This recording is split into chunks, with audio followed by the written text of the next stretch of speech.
Hi, I'm Scott. Brian and I, we own the Soldotna Trustworthy Hardware and Fishing. We grew up here, born and raised up here. We grew up on the river fishing, and it's just a lot of fun to see people and teach people how to use this river, how to catch fish. It's a real joy for us to get out and see people participating. We're on the Kenai here. We're down at the lower Kenai River. This is a unique fishery here for personal use for local Alaskans. We're going to use these Propala dip nets, and we're going to try and get our personal use fish this morning. We're cruising down the river with Haley and Portia, and with Trustworthy, we're going to do our best here to get these fish going. Haley Miller is here with us, and like I said, she's one of our experts in the store on fishing. Haley grew up on the Kenai River. From just the time she was born, she was out on the riverbanks fishing, and she's been a registered Kenai River guide. So this is the Kenai River, the Warren Ames Bridge that we're going under. That's where the dip net fishery starts. It's the lower 4 miles approximately of the river. You can fish all the way down.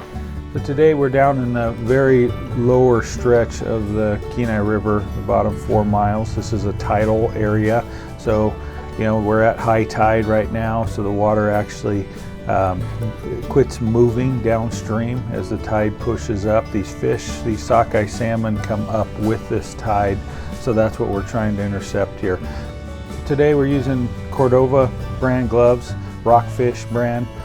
These are a cut-resistant glove for filleting fish and handling fish.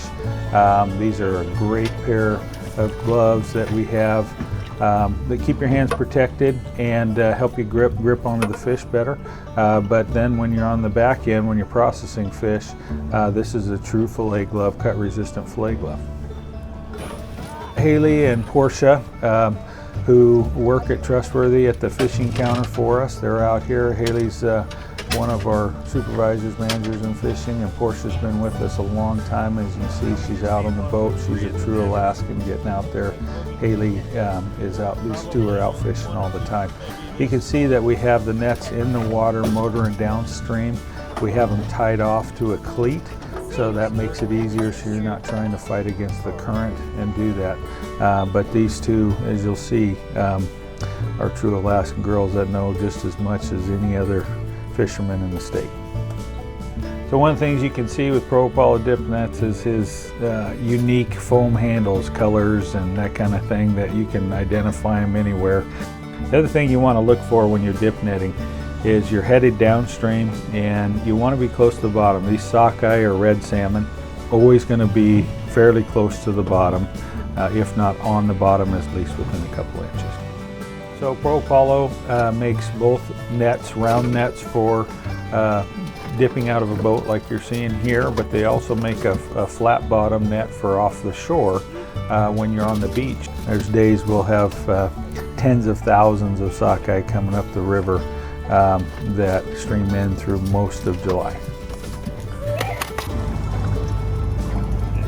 This is the lower part of the river, is where this fishery takes place.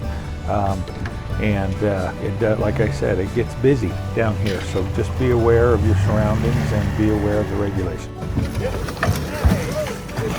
So we're down here catching sockeye on this personal use fishery, sockeye or red salmon as we call them. These are the primary target.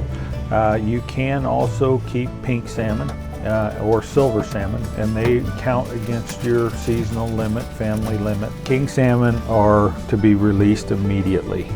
They are not allowed to be at this time kept in your net. We have at the store kind of a history on you're seeing a birch bonker.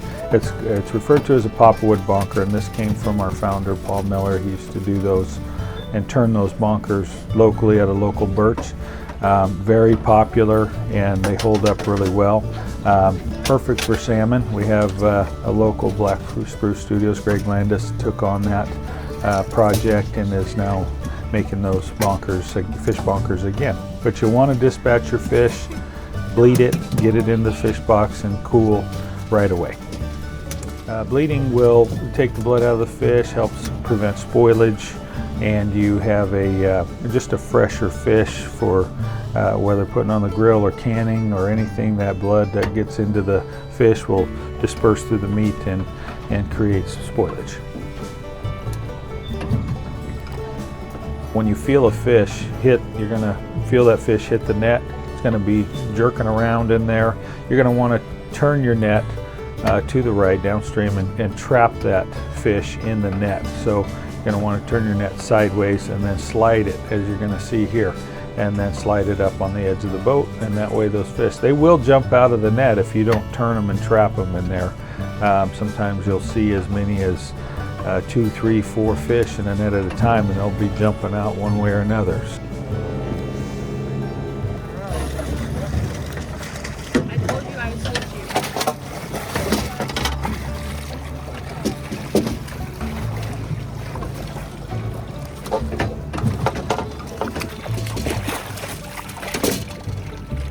You got to make sure you have an Alaska State sport fishing license. And this fishery is designated for residents only. You have to be a resident of Alaska, and those qualifications will get you a resident sport fishing license. You also have to get a personal use permit. Make sure you get that permit and your fishing license for everybody in the boat before you go fishing.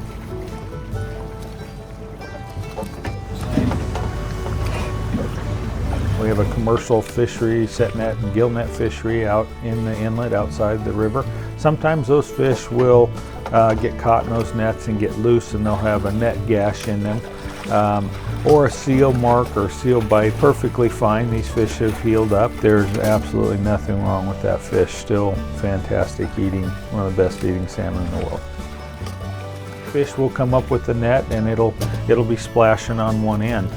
Sometimes you get flounder in there that don't thrash around like a salmon does.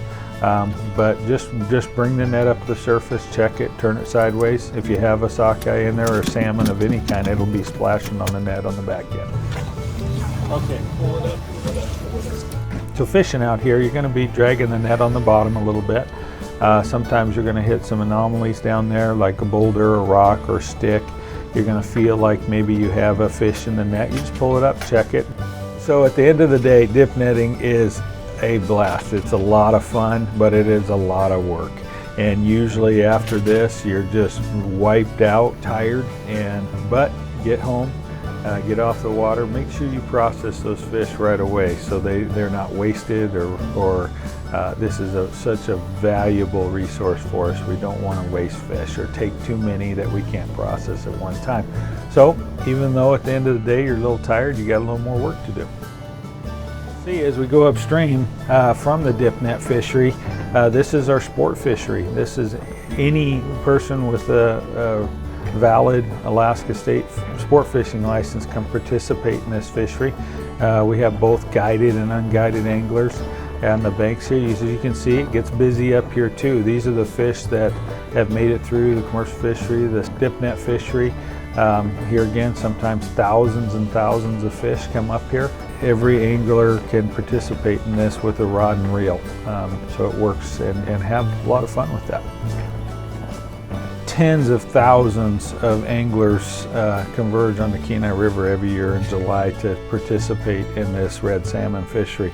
The reason for that is these are one of the most highly prized salmon fish, period, around the world to eat. The sockeye salmon, red salmon, they're called red salmon because of their dark red meat and their fat content, and they are firm and just excellent table fare that's world renowned.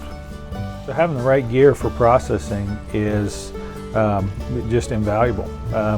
Make sure you have a good fillet knife at the store here. We have many different brands: Dexter, Kershaw, Gerber, Normark.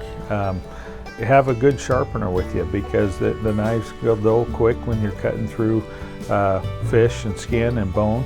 As you can see here, the fillet gloves, these are a NC rating 4, so they are a full cut resistant fillet glove and just to keep your fingers safe. practice on your filleting.